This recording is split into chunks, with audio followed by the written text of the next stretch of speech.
Slow your heartbeat to the pace of waves.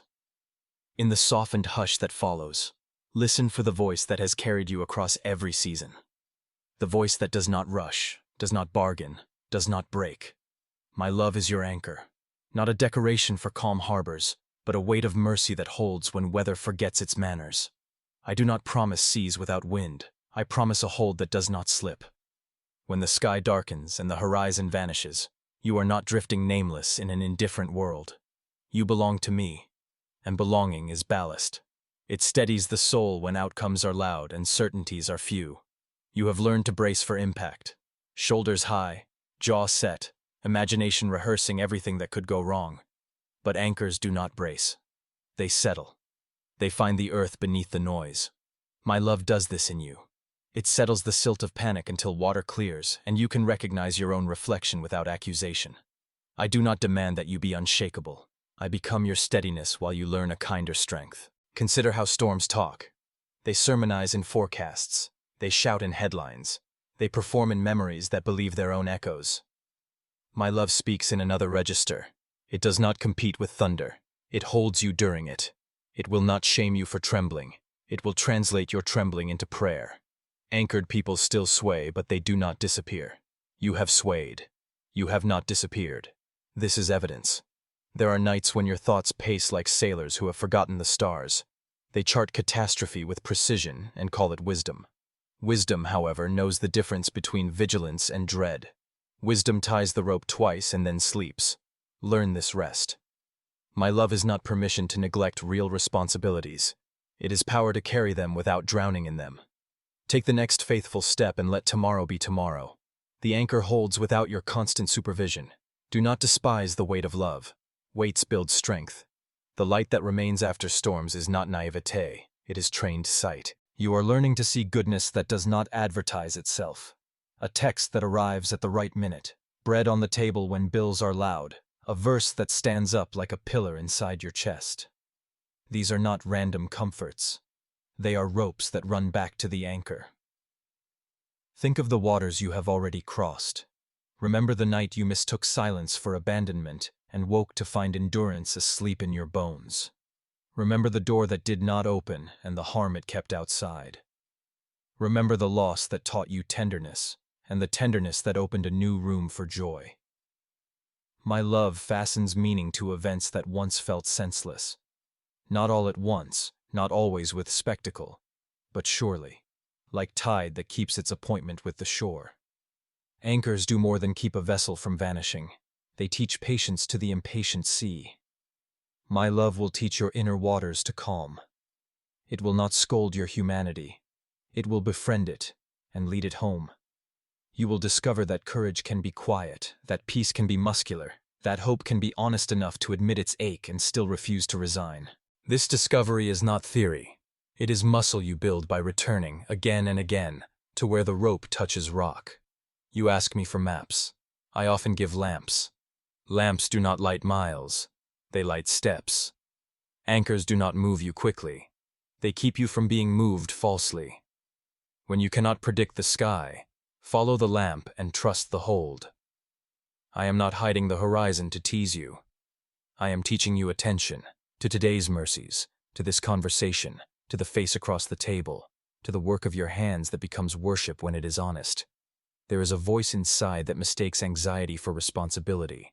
It says, if you love, you must carry outcomes. But you are not the ocean floor. You are a vessel. Let love be weight enough. Put down what is not yours. The weather, the speed of other hearts, the distant storm you cannot divert by worry. Set the rope. Check the line. Then eat. Then rest. Even fishermen learned to sleep in storms when I was near. Right here, in the tender middle of this message, I ask something simple. If this whisper steadies you, please like, comment, share, and subscribe. Your thoughtful act helps this quiet reach another heart searching for an anchor tonight. Return now to the deck of your own life. Hear how the rain sounds different when you know you are held. It becomes percussion to a song about endurance. You begin to sort your thoughts, which belong to truth and which to fear's theater. Truth is steady, specific, quietly brave. Fear is noisy, vague, allergic to gratitude. Practice gratitude as an act of maritime law. Write down mercies as if logging coordinates. Gratitude will keep you oriented when visibility fades. There are memories that still slosh inside you, words that cut, mistakes that echo, rooms you wish you had left sooner. Bring them to the rail and name them without drama. Watch how the naming shrinks their power.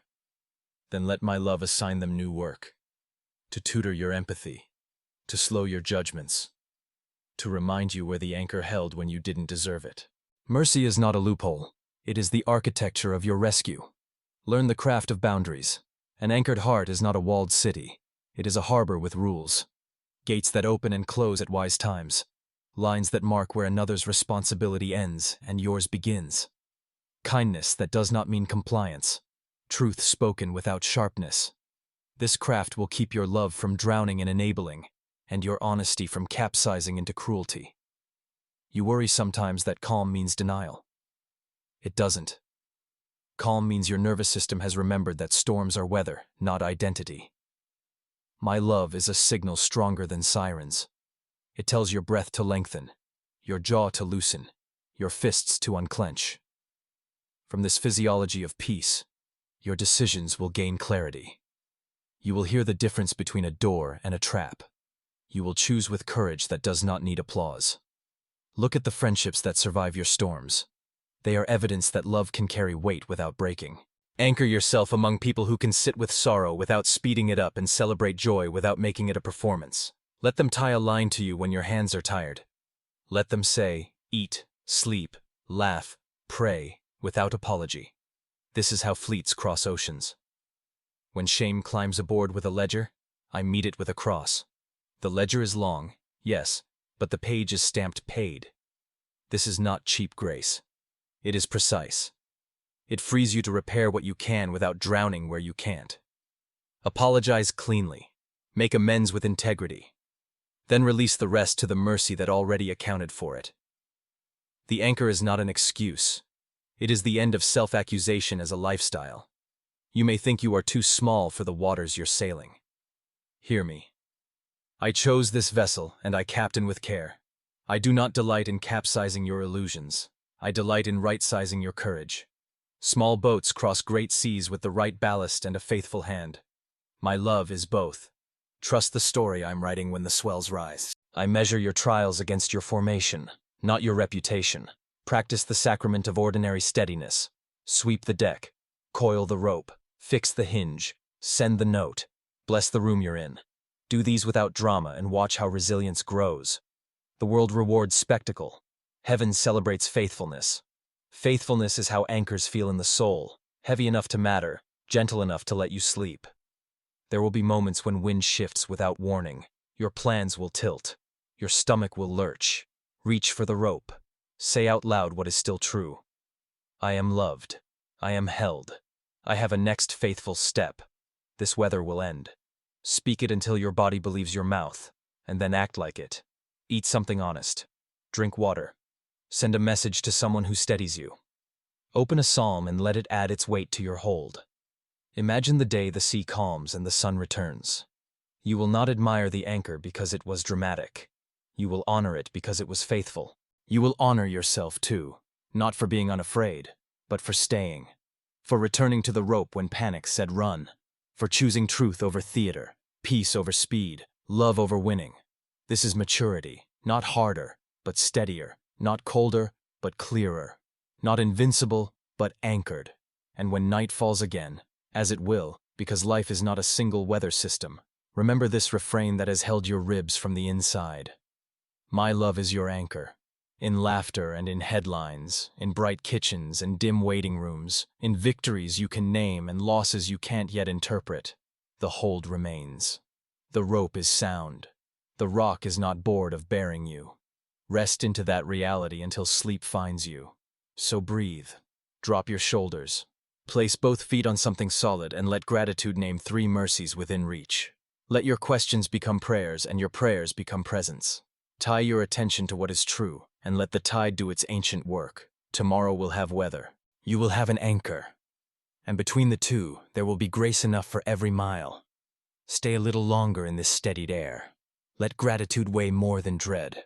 Let humility keep you teachable and kindness keep you warm. Nothing essential is at risk. Everything essential is held. When you forget, return to the rope and remember again. My love is your anchor.